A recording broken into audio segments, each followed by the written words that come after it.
In this video, you'll learn how to find your OKX referral code using the mobile app. By the end of this guide, you will know exactly where to locate and how to share your referral code with others. Begin by opening the OKX app on your mobile device.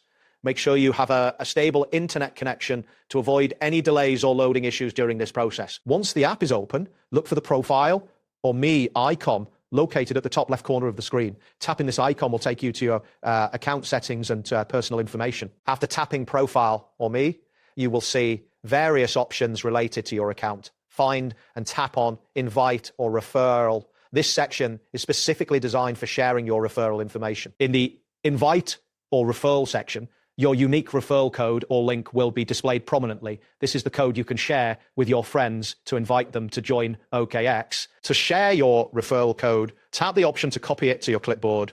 Once copied, you can easily share it through messaging apps or social media platforms. Make sure to inform your friends that using your referral code may provide them with benefits when they sign up. Always check your internet speed before sharing your referral code, as slow connections may hinder your ability to send messages efficiently. Additionally, ensure that your app is up to date to avoid any potential glitches in the process.